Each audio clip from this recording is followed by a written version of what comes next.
Alrighties, and just like that, the opening weekend of the 2026 MLS regular season is in the books. And I'm not quite sure if this is a coincidence, but the scoreline that we saw in my first review of the matinee game turns out to be the same scoreline as I'll talk about in both of these games. Just like the matinee game, the first game ended 1-1, and the second game ended 2-0. So yeah, it's kind of interesting that of course is how it worked. But anyway, let's get into these last two games. Of course, later on, I'll probably mention this again. I'll do the review of the remaining Saturday night game tomorrow, and that means it's going to be a big review itself. It's probably going to be over an hour long. But let's begin with the first one, which is the Galaxy and NYCFC. So the Galaxy got to a great start in this one. In fact, literally 86 seconds into this game, Joe Klaus would score from Royce and Painso to make it 1-0 in favor of the Galaxy. So yeah, certainly for Gerald Claus. What a way to open his campaign in with the LA Galaxy. His first goal for the Galaxy in MLS play. That is, and you're just thinking, well, this looks like it's a new Galaxy team in the past, isn't it? I mean, well, not in the past. I'm sorry, but this looks like a new Galaxy team that looks like it's going to dominate this season, and it's going to be nothing like what we saw last season, where they went 16 games without a win, right? Well, this is when NYCFC kind of started the control of this game. So after a bit of a nervy start this one, I thought NYCFC started to dictate the play. Sanabria would then puts it wide from long range before Wolf have a shot.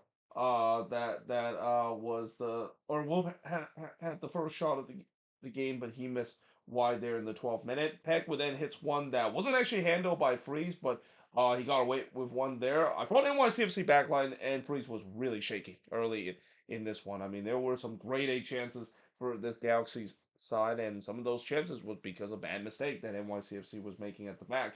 The shots still was only 3-1 28 minutes in.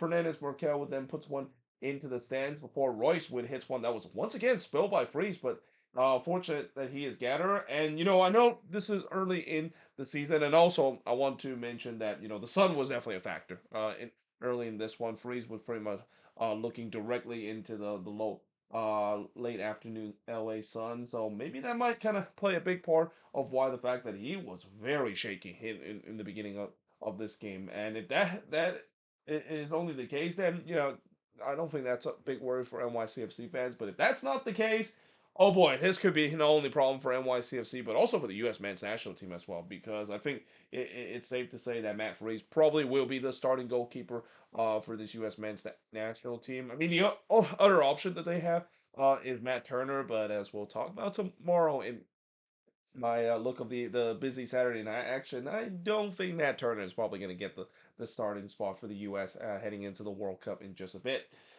Freeze then denied Peck from close in the first minute of stoppage time, but we do have to have time with the Galaxy leading 1-0 in this game, despite the fact they had a couple of chances to make it 2-0, and that would be big coming into the second half, because in the second half, NYCFC continued to dominate possession, but the story of the first half, even though they were kind of dominating possession, not really having a lot of attacking threat in the final third. And I think throughout this game, I think Taylor Twellman mentioned the situation with the nine, and that's been kind of the thing about this NYCFC team, and a thing that they're gonna have to eventually solve, which is who is gonna be the guy that will step up in that nine position and kind of take a little bit of the goal scoring off of Alonso Martinez, who of course is going to be out for majority of the season. Because if that's not going to be the case, oh boy, this could be a long season for NYCFC. Because it's one thing to of course have a pretty good defense, which I think this NYCFC team does. But if you're not scoring the goals, I mean, you're not going to win a lot of games. And again, it'll be very interesting to see whether or not if City Football Group is going to eventually get that nine. And especially I think after watching this performance and also watching how they did in the preseason, because I think Taylor Twellman also mentioned the fact that this is not something that is uncommon for NYCFC so far in this year. They've only scored 2 goals in the preseason, and throughout this game, it kind of looked like they were still not only in that preseason form, but also kind of almost thumbs up of what we saw in the preseason, where goals was really hard to come by, and they absolutely miss Alonso Martinez in this one. But that being said, it was kind of a boring second half. It was a bit of a sloth fest. There was virtually no chances created by either of the team. Well, that all changed in the 64th minute when a penalty was given to NYCFC after VAR deemed that Garces brought down Fernandez Markel in the box. Now, I look at it a couple of times. I mean, on first look, I think it's a penalty when Garces basically looked like he brought down Fernandez Markel with his hand there. But I have heard that some people say that it probably was harsh, and especially it looks like maybe Fernandez Markel was the one that initiated the contact and Garces to be brought down. In other words, it looks like there was a tangle of legs between both of the player, even though that's not really kind of the case. But either way, they did give it a penalty. I mean, honestly, whenever you go to VAR, I think there's a pretty high chance that the penalty is given, especially if it wasn't called in the first place. And also, Garces was also already on a yellow card, so yeah, to make matters worse, he got a second yellow for that situation. So the Galaxy were down to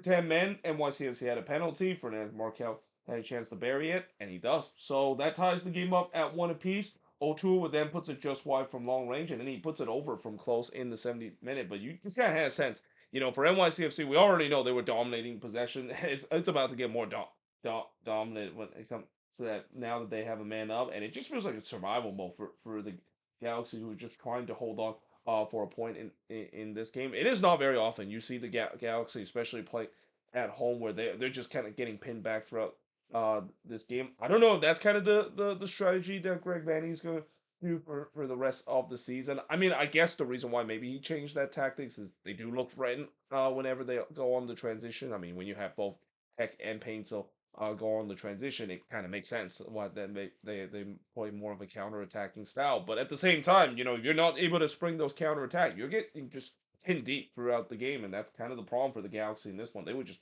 being pinned deep for most of this game, just cannot play those outlet pass. And again, it also doesn't help the fact that they're now down to 10 men and probably are not going to be able to play those outlet pass.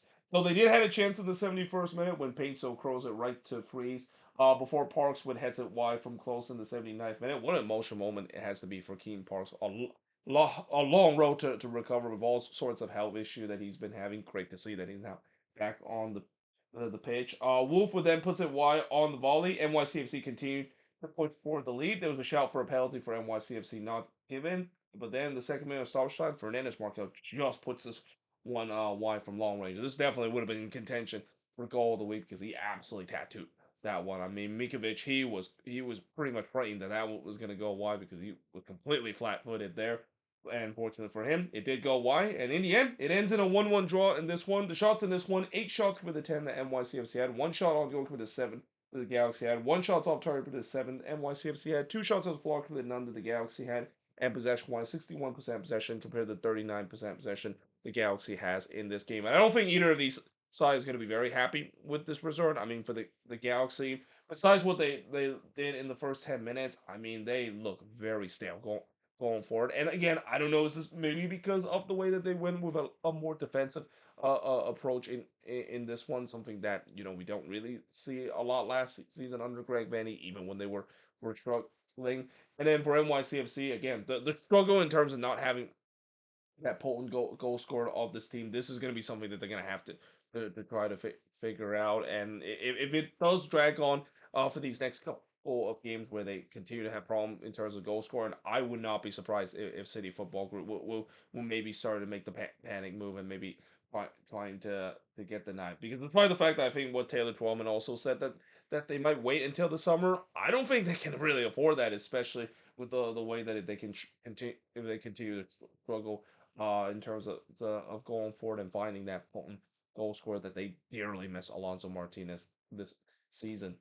Now, moving on, we got Seattle versus the Colorado Rapids as the final game of the opening weekend's action. And the MLS season is back when referee shenanigans and incompetent pro refereeing decision is back in the talking point. I mean, yeah, that was a huge talking point in the first half. In fact, the first half was so long. This was actually one of the longest first half we have ever seen, and hence this is why I'm doing this review a little bit later than anticipated. But anyway, in the first half, oh, this gotta suck. I mean, I talked about the Seattle Sounders, how last season they kind of had a bit of an injury crisis, and man, it feels like that has continued into this season as well, because literally 7 minutes into this game, Jordan Morris gets sucked off with an injury. Like, honestly, besides him and Pedro de la Vega, these guys just cannot. He just cannot catch a break when it comes to not able to stay off the IR, and now it seems like he's back on it. I'm not quite sure exactly what he did. It was a non-contact injury as well. Pretty sure the Sounders are hoping it's going to be similar to what we heard about Evander. Maybe it's just a hamstring injury, but either way, you just hate to see this. I mean, Jordan Morris is probably, in my opinion, probably one of the biggest what if in this league history. I mean, we know that he has a lot of potential, but man, those injuries that he's been dealing with throughout his entire career. What if he didn't had to deal with so many? He would have been considered to be a guy that not only would be even more useful to the Seattle Sounders, but we could maybe even talk about him being on the national team. But obviously that ship has way sail past, and yeah, just another latest setback, and it feels like for the Sounders, it's Groundhog Day again for them. Last year they have so many injury crises, and now they begin with another their player that is down, and he's not the only player that probably could be missing time for the Sounders team by the end of tonight. The good news is they did have the Swift Arnie Knight Paul Rothrock replace him.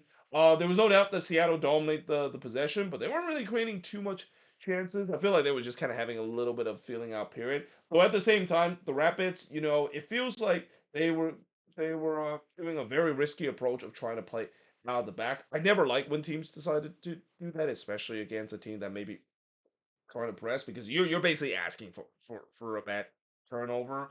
And in the 15th minute, Seattle would take the lead as Albert Rusnak would score from Rothrock and Ferreira to make it 1-0 in favor of the Sounders. The Rapids completely switched off in this moment. I mean, they fought when the ball was about to go out that Rothrock wasn't going to rescue it. Well, he did, and this is why you got to always play to the whistle and play until the referee says that it might be a throw in or it goes the other way because the Rapids player they thought it was gonna go out, it didn't, and because of the fact that they completely switched off, they were Albert Rusnak in the right place, right time to bury it, and just like that, it was 1-0 in favor of the Sounders. To be fair, it was a great cross there from Rothrock. I mean, I don't know what's even better, the cross or the fact that he was able to rescue that one from going out. A player just completely froze that Rapids team that again just completely switched off, thinking that one was going to go out of play.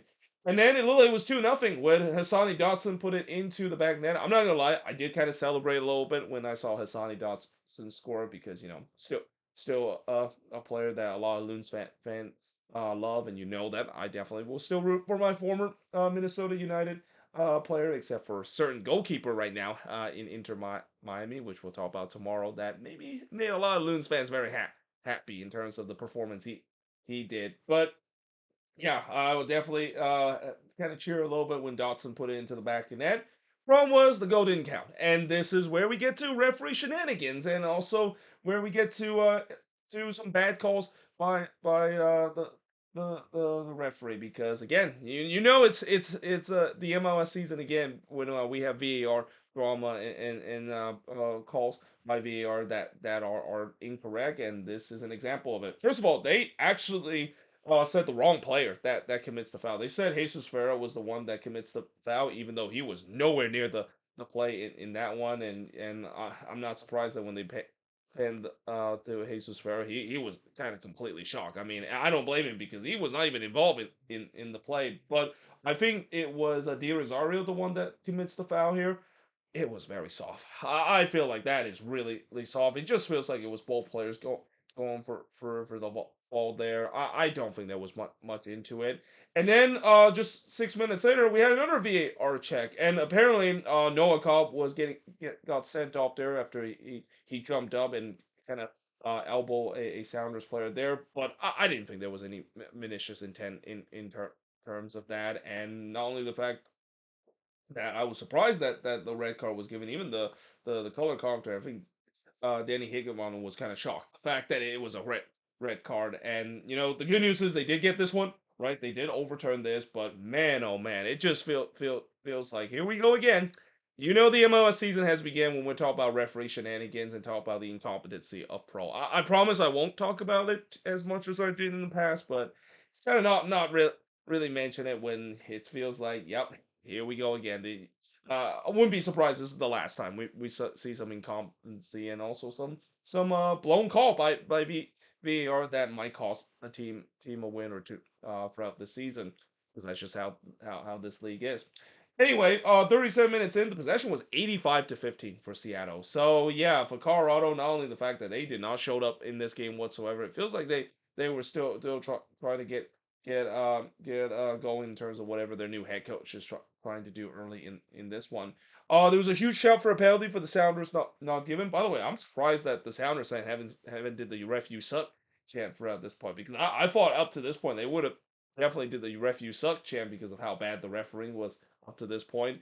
But because of all the shenanigans, we get 12 minutes of stoppage time in the first half, and we go beyond that too, because after Stefan denied Di Rosario from long range in the first shot of the Rapids, saw Hamza hits it right to Thomas. Sonny Dotson will be the latest casualty when it comes to the injury crisis that seems like it's followed the Sounders into 2026 as well. Apparently, it looks like it's a head injury as well. So yeah, that's definitely sad to see. And not just that, but the fact that Hassan Dotson, he's another player that's been dealing with a lot when it comes to injuries. He just came back from a torn ACL injury last year with the Loons. So to see him go down with another injury like that, yeah, you just hate to see it, especially in his home coming in his debut with the Sounders as well. But the good news is, if the Sounders does have some pretty good depth, and replacing him with Snyder Brunel is definitely not a bad option whatsoever. But we do head to halftime with the Sounders leading 1-0. In the second half, a little bit less drama. It was a little bit more control in the second half. I mean, it has to be, because that first half. I mean, it went 61 minutes. It's actually going to go down as high as the longest first half we have ever seen in league history.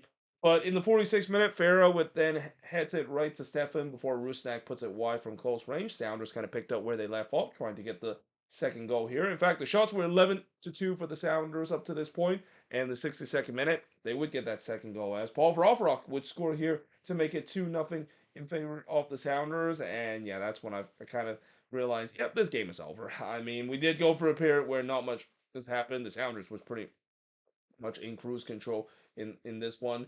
Alex Rodon would then puts it high from long range, and then Thomas, who didn't have a lot to do in this one, did had to make a save here to deny Harris, and then it falls right to Navarro trying to hit it on the rebound, but he only hits it right to Thomas on a rare opportunity that the Colorado Rapids had in this one. But yeah, in the end, a comfortable 2-0 win that the Sounders had against the Rapids. The shots in this one, 14 shots compared to 7 that the Rapids had, 4 shots on goal compared to 5 that the Sounders had, 3 shots off target compared to 1 that the Rapids had, 2 shots out of block compared to 6 that the Sounders had, and possession-wise, 58% possession compared to the 42% possession that the Colorado Rapids has in this game. So for once, at least the Seattle Sounders didn't blow a big lead against the Rapids at home like they did last season. But the bad news is, like I said, the injury bug that they had last season, especially late last season, it just feels like it's following them into this season as well. Already 2 starters out with this team, and again, I don't know if this is maybe just payments in terms of all the dominance that the Sounders have had in recent year, because man, this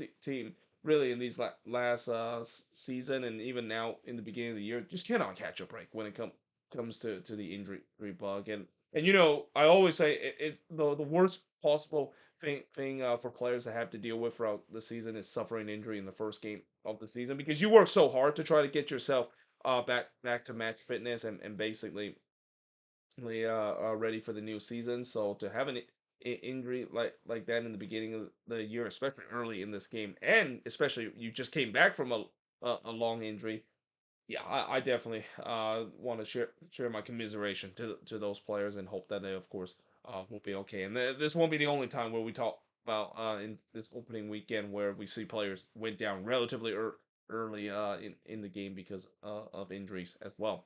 But there you have it. That is pretty much it for the review of both of these games to finish off match week number 1 in the 2026 MLS regular season. Again, tomorrow we'll do a big review where we're going to look at the remaining 11 games that happened on Saturday night. But until then, hope you guys enjoyed this video. If you do, make sure you like, smash the subscribe button, and yeah, I of course will see you guys next time.